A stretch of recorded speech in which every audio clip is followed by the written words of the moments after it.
MNA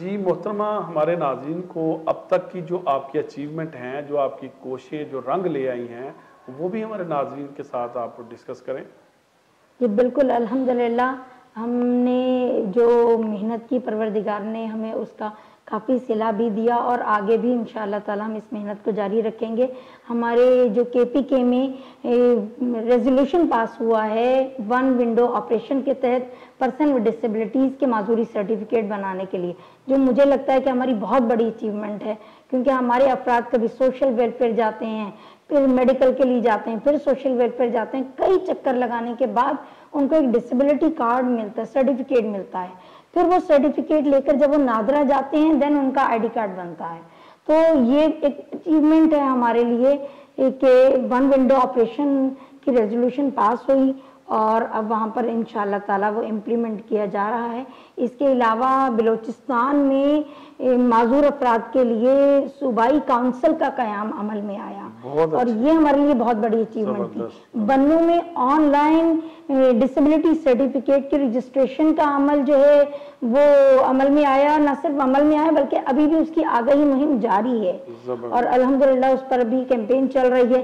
آگے جتنی سفارشات آپ کے سامنے ہم نے رکھی ہیں اس پر بھی ہم لوگ محنت کر رہے ہیں، اور انشاءاللہ تعالی اس کا رزلٹ جلد آئے گا۔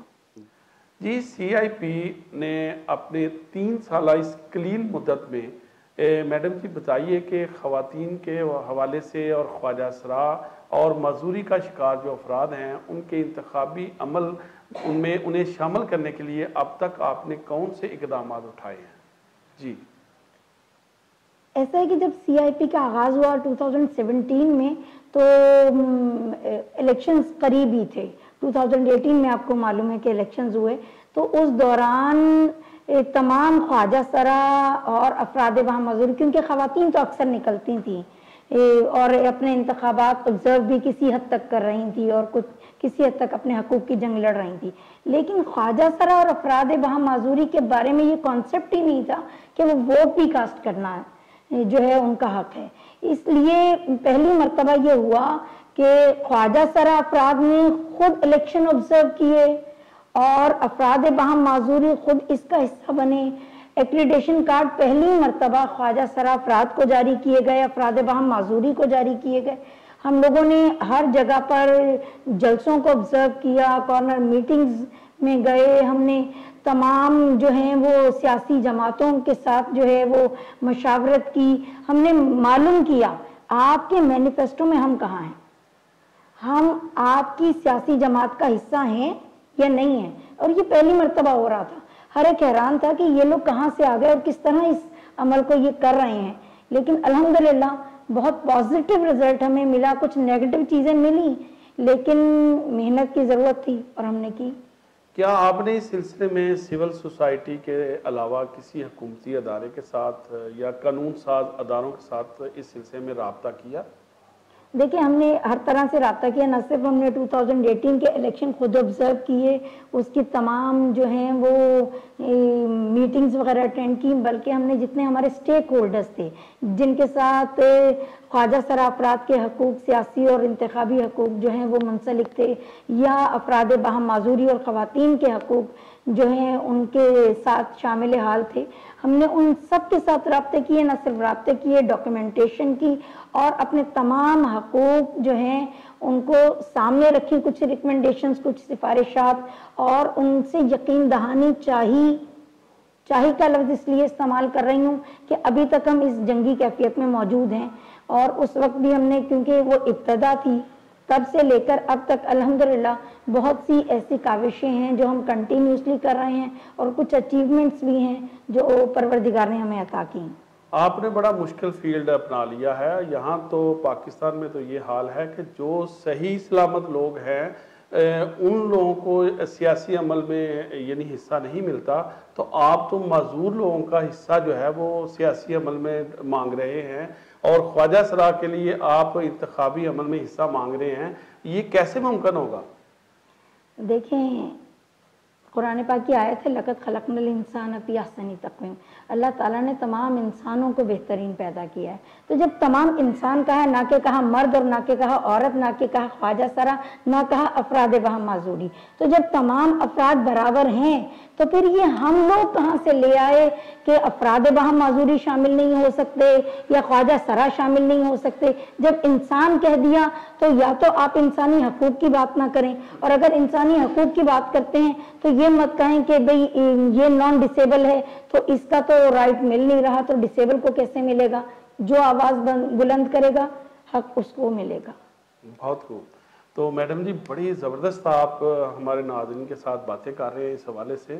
تو آپ تھوڑا سا یہ بتائیے کہ آپ کو اس فیلڈ میں کوئی مشکلات کا بھی سامنا کرنا پڑا ہے؟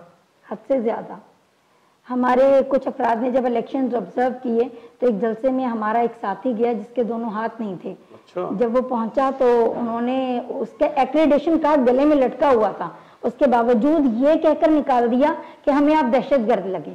اب دہشت گرد تو آپ کو دہشت گرد نہیں لگا، لیکن جس کے اپنے ہاتھ نہیں ہیں وہ انہیں دہشت گرد لگا، جبکہ وہ اس وقت جلسہ آبزرو کرنے کے لیے گیا تھا. اسی طرح پہلی مرتبہ جب الیکشن آبزرو کرنے کے لیے ہمارے ٹرانسجینڈر جو ہیں وہ پولنگ سٹیشنز پر گئے تو ان کے لیے یہ حیران کن بات تھی، آپ کیا کرنے آئے ہیں؟ ووٹ ڈالنے کے لیے آئے؟ نہیں، ہم ووٹ ڈالنے کے لیے نہیں آئے، ہم تو الیکشنز چیک کرنے کے لیے آئے، آبزرو کرنے کے لیے آئے. یہ ایک حیران کن بات تھی. پریشان ہو گئے وہ لوگ اس بات کے لیے کہ آپ لوگ الیکشن کیسے آبزرو کریں گے. یہ پہلی بار ضرور ہوا، لیکن یہ وہ پہلا قدم تھا، یہ پہلا پانی کا بارش کا قطرہ تھا جس کے بعد انشاءاللہ یہ بہت حد تک اگلے الیکشنز میں بھی لوگ دیکھیں گے. اور یہ ہمارے تمام سٹیک ہولڈرز جو کہ اس وقت ہماری آواز سن رہے ہیں یہ جان لیں ہم اپنے حق کی آواز اسی طرح بلند کر رہے تھے اور کرتے رہیں گے جب تک کہ ہمارے تمام حقوق ہمیں نہیں مل جاتے. جی ناظرین دیکھیے کہ معذور افراد کے لیے جو انتخابی عمل میں انہیں شریک کرنے کے لیے ایفرٹ کر رہی ہیں ہمارے محترمہ سعیدہ صاحبہ، وہ ان کے حوصلے کو آپ کو داد دینا پڑے گی کہ وہ خود معذور ہیں اور معذور لوگوں کے حقوق کے لیے آواز بلند کر رہے ہیں. تو میڈم جی کبھی آپ کو اس کا احساس نہیں ہوا، احساس محرومی کا شکار تو نہیں ہوئی کبھی آپ؟ دیکھیں میں اکثر کہتی ہوں کہ ہم ڈسیبلڈ بائی سوسائٹی ہیں، ہمیں ہمارے معاشرے نے معذور بنایا ہے، ہم اصل میں معذور نہیں ہیں. کیونکہ معذوری تو تب ہوتی ہے جب ان افراد کو ان کے حقوق نہ دیے جائیں. مثلا آپ کے لیے بلڈنگ بنا دی جائے، سیڑھیاں نہ دی جائیں تو پھر آپ بھی معذور ہیں. اس وقت آپ بھی اس بلڈنگ میں نہیں جا سکتے، یا شاید کسی ایڈونچر کے لیے آپ جانے کی کوشش ایک دو بار تو کر لیں، ہر بار نہیں کر سکتے. اسی طرح ہم بھی آپ سے رحم مانگ رہے ہوتے ہیں بلڈنگز میں کہ ہمیں بھی وہاں تک جانے کا حق ہے جہاں آپ لوگ جاتے ہیں. جس طرح آپ جاب کرتے ہیں، جس طرح آپ لوگ ایجوکیشن لیتے ہیں، اسی طرح تمام پرسن ود ڈسیبلٹیز، تمام ٹرانسجینڈر اور تمام وومن کا رائٹ ہے کہ وہ بھی ان تمام چیزوں کو، ان تمام حقوق کو حاصل کریں. اور اس کے لیے ایک ڈیمانڈ بھی ہے. وہ ڈیمانڈ یہ ہے کہ جب تک ہمیں معاشرے کا حصہ نہیں بنایا جائے گا اس وقت تک کبھی بھی یہ حقوق ہمیں نہیں مل سکتے.